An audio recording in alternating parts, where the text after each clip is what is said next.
Okay, this video is a comparison of some famous singers. So this is Townes Van Zandt, Kurt Cobain, Hank Williams Sr., and Keith Green.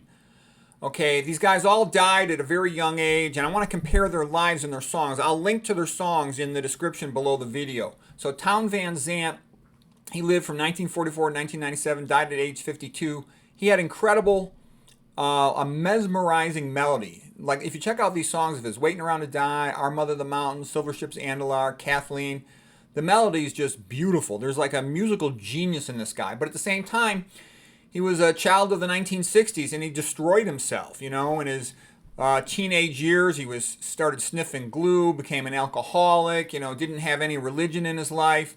And he became depressed. He had electroshock of his brain and he lost large chunks of his memory. His songs tended to be sad. He said, "My songs aren't sad, they're hopeless." And basically, he turned himself into a piece of crap. He destroyed himself. He was actually non-functional before the age of 52 when he died. And what I'm going to tell you, if you want to be an artist, the best thing you could be is a Christian. Okay, here's a quote by Gottfried Leibniz. "There is only God or nothingness. Nothingness does not inspire. When you see life as sort of just meaningless, nihilistic, existential, people try to find escapism in just crazy behavior, getting drunk, getting stoned. Why would you want to do that if you're trying to achieve something good? Alcohol and drugs, they just poison your brain. I mean, oh, we're going to get stoned, we're going to party. All you're doing is damaging your brain. What's so good about that? Transient brain damage, which might, become permanent. Okay, so anyways, he did have a couple of good songs, but he destroyed himself, and he really had a crappy, pathetic life. If you watch, if you study him at all, you'll see it's just a guy who's destroyed himself. All this talent. He even had wealthy parents. He really, I think, was a pathetic loser, but he was a musical genius in terms of his ability to compose a melody. Okay, the next one is Kurt Cobain. And Kurt Cobain, actually, he has one good song. It's "Where Did You Sleep Last Night?" which is really a redo of an old folk song, "In the Pines." And Loretta Lynn, has a really nice version of that too, "In the Pines." You'll see it. So he died at 27 years of age. He was very much hurt by his parents getting divorced and him sort of feeling out of place with his parents after that.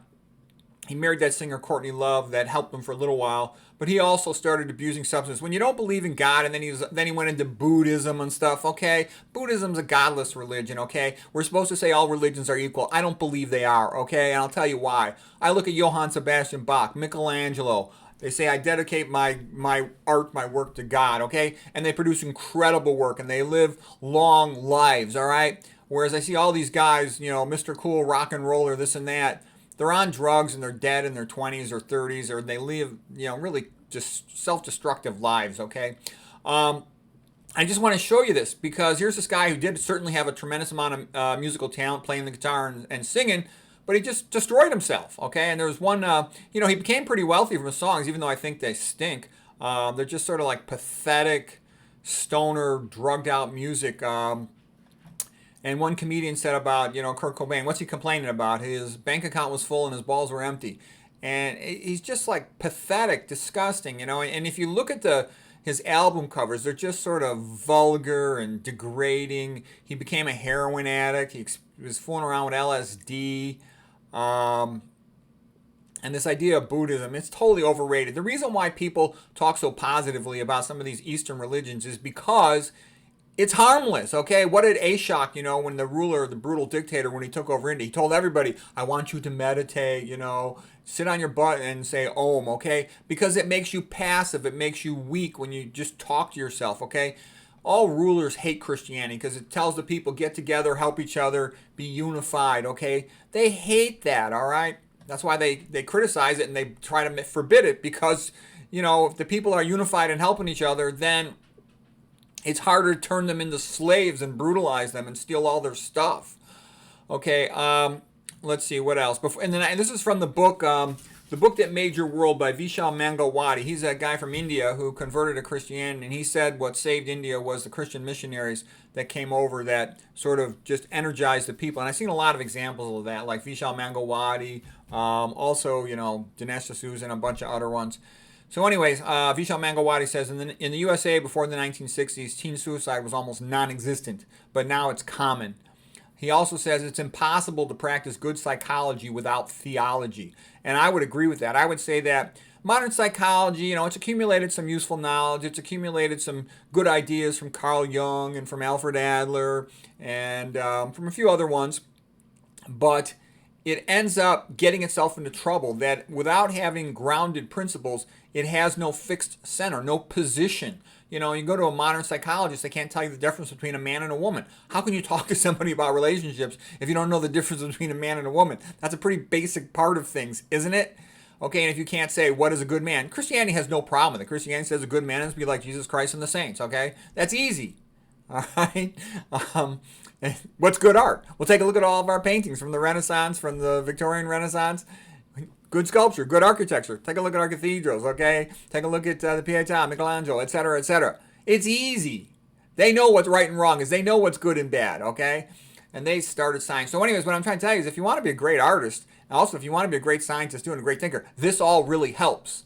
It keeps you clean off drugs. It makes you see the positive of life. You don't become a neelastic scumbag, alcoholic, drug addict loser. Okay, now I want to talk about Hank Williams. So what I'm basically saying is Town and Zandt was a disaster, and Kurt Cobain was even worse. Pathetic waste of talent. And then you look at Hank Williams Sr., and he did live before them from 1923 to 1953. He died at 29 years of age because he was so busy running around with his concert tours that he started having problems sleeping. He started taking sleeping pills, and you mix that with drinking, and he's dead at 29 years of age. Someone also said about Hank Williams Sr. that he had a $1 million voice and a $10 brain. He also, though, had a natural genius for writing songs. He wrote a lot of great songs, and he had an incredible number of hits. And the guy died at 29 years of age. I Saw the Lights, magnificent song, about St. Paul on the road to Damascus. And these other ones are real nice. I really like. I Heard My Mother Praying for Me. I'll put the links below again. But these are really nice songs and, incredible number of hits for a guy who died. So what I'm basically saying is, despite the fact he was an idiot and he mixed sleeping pills and alcohol, so I think it was an accidental death, but it's just pretty major stupidity. His Christianity, I think, saved him as much as it did. He wouldn't have made it this far to 29 with all his drinking and craziness, Hank Williams Sr., and you can see how much it helped his songwriting. And then the guy who really took it to another level is Keith Green. And I love Keith Green. I listen to Keith Green songs over and over and over again. These songs that sort of are uplifting, I like to squat to Easter song, you're rising, okay? When you resurrect, when you come up with the squat. Okay, his songs are great. These are some of his best ones, but he's got lots of other really good songs. He sadly died, in a plane crash. He would travel around going to his concerts and stuff and with his different projects and whatnot. But it was amazing how many great songs he had for a guy who died at 28 years of age. These guys are all, musical geniuses in one way or the other. It's just a question of Hank Williams Sr. And Keith Green did a much, much, much better job of developing their talent. And Keith Green in particular, he had a great life, was doing all kinds of good things before he died, sadly, in a plane crash. But these are some of the points I want to make. When you end up being an atheistic, nihilistic loser, you end up becoming a drug addict, dying young, and it's a pathetic piece of crap life. Okay, versus Christianity, helps you to stay clean. He had a real nice family, and he was working towards all kinds of positive goals, made all kinds of beautiful music that people are going to listen to that forever, okay? They're going to listen to Hank Williams forever. Kurt Cobain, I think he's going to be forgotten pretty soon. His music is crap. It gets popularized because it's kind of like popular in modern culture to popularize scumbag drug addicts. And sort of almost the same thing with Zandt. When you watch Zandt try to talk, he's a freaking moron. Okay, it's disgusting to hear him talk. I want to change it right away. I don't like hearing him talk. It makes me sick.